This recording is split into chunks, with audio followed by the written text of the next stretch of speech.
Great morning, friends. Great morning, world. This is your boy Dragon with another Rise Up with Dragon. I want to welcome everybody to the playing field of your consciousness. This podcast's intention is to remove the blindfolds from your mind, your program mind, and help you gain access to higher levels of consciousness and tap into your true great potential. How do we do this?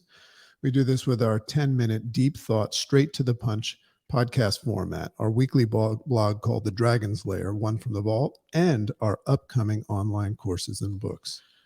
Welcome, my friends, to another Rise Up with Dragon.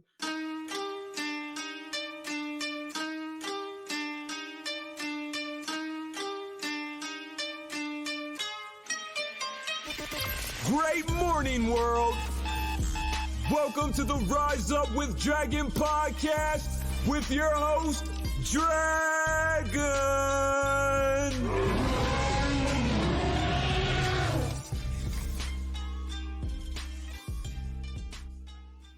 So a lot of people in personal growth and self-development, self-discovery talk about getting into the flow state.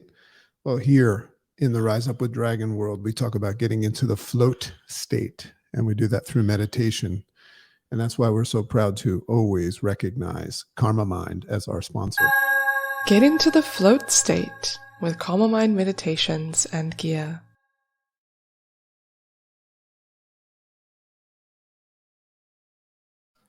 Just imagine listening to that voice while you're just unplugging.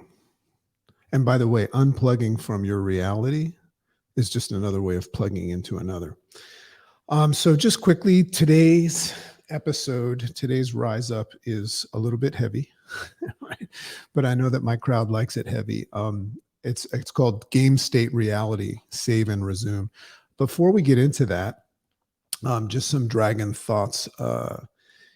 Once again, just want to give praise to the morning routine. This is going to be a big part of my work that's coming out, whether it's the book. There's a whole section on discipline, but then I'm coming out with this online course called 15 Days to Discipline. And in the sense of discipline, what I want to share today is that we very often, more often than not, wake up in a screwed up state. I don't know what it is for you that causes you fear, anxiety, confusion and things like that. But those are feelings associated with how we've been programmed our whole life. So, I've been working at this stuff for 15 plus years, and I still wake up freaked out every now and then. So that's why I use my routine. I actually use my routine, exercise, reading, writing, that whole thing. I call it the Great Day Rise Up routine. And what I do is I use that because on the other side of that, I always get my head right. So there's this just foolish idea that I buy into that everything is a mess. And then on the other side of the routine, specifically exercise, there's a foolish idea that everything's fine. So I was just, sharing that with Chicken again this morning. I think it's all a fantasy, which leads into today's Rise Up. Be a very, very good thing. I encourage you all to just play around with the idea that everything is just a fantasy. And if you do play around with that idea, then it validates what I just said. When I go out in the morning, one of the things that I hate the most is when I contemplate going out for a run. I've been running a lot, up to about 4 or 5 miles now. And there's this whole dialogue in your head about should I do it? Maybe today is a rest day. And you go through this whole thing, but 100% it never fails. So on the other side of drinking water, eating right, controlling what you consume, exercise, going for my run, I always win. I've never not won from it. So it would be foolish to not take advantage of that. But my morning routine is almost like a joystick that I use to manipulate this game, because the game always looks positive. I always have increased levels of confidence. As a matter of fact, doing this Rise Up right now, in the beginning of it, it could be perceived as scary. Public speaking, going live, the potential of disaster and failure, but I always feel good on the other side. So that's my dragon thought for the day. So let's get into the game state reality, save and resume. So, me personally, I have completely bought into the fact that we live in a simulation.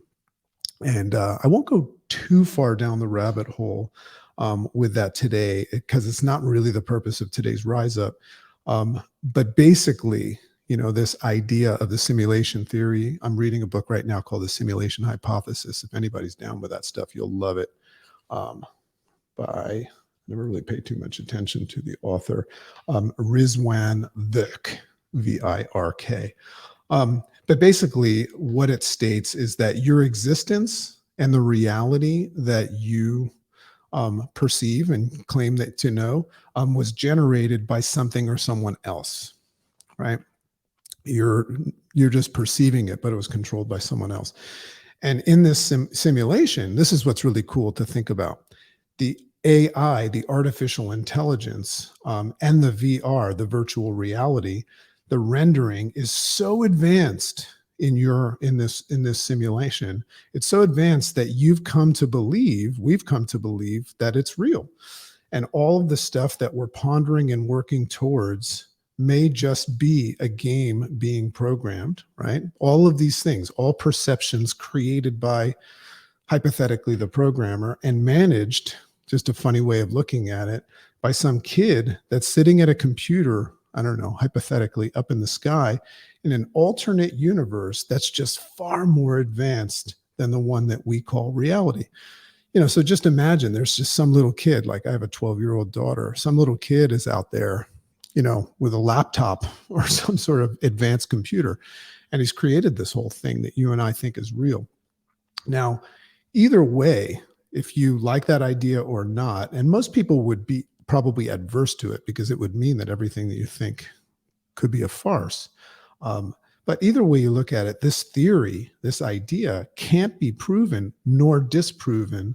So you're kind of forced to accept the potential reality, or accept the potential reality because it can't be proven or disproven. Or just live in denial of its possibility. And that's why we latch on to theories and principles. We latch onto them to protect the fact that everything might be just a simulation. So anyway, here's the value of it. The value of it is this. In my interface response system, this idea of changing your perception so that you can claim control of how you look at things and therefore respond more efficiently to them. That's the whole idea of the interface response system, and that's what's coming out in the book.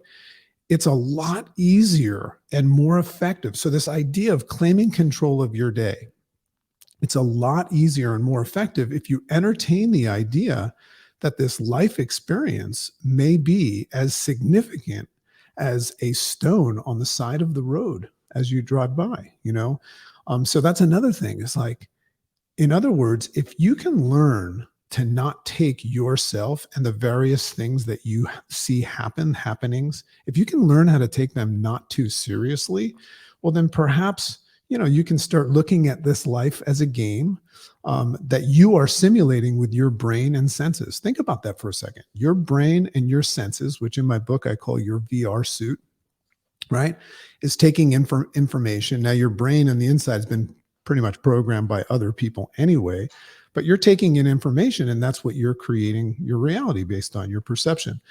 You're going to see that eventually, if you start playing with this, that it's all a fantasy, and you can actually control that fantasy. So more on this in my book. But what I wanted to share today, and this is a fun thing for you to do today, and I'm coming to you as a recovering bullshit artist and workaholic, both of those things.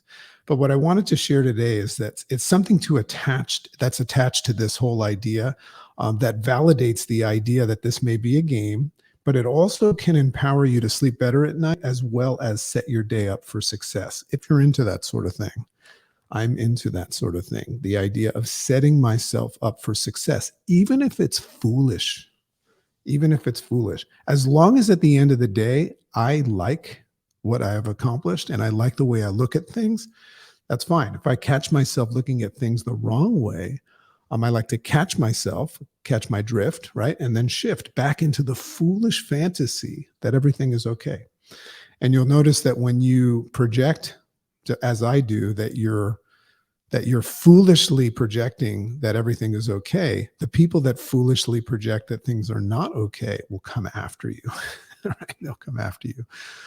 Oh, I see some of my friends here. So I want to say hey to Wendy Sheehan. And can you put that in the chat? You got to tell me what you want me to put in the chat because I'm just going. And Dee Dee and Rhoda, good to see you guys. Great morning, everybody. Okay, so in today's games, we may take for granted a certain functionality that we're so accustomed to having. We take it for granted. So we may take for granted the functionality that we can save our progress in a game, in a video game. And I think everybody here knows that. You can save your progress and then resume at another time. How cool is that? Like you can say save, right? Like my kid does this, save, and then come back like a week later and just resume where you were. So I find it interesting that humans, us, we also have the ability to do this. And that's what I wanted to share with you today because it'll really help you. We experience this functionality at the end of a workday or when we go to sleep. We get to save and resume, meaning when I go at the end of my workday, I can stop working and then resume the next day.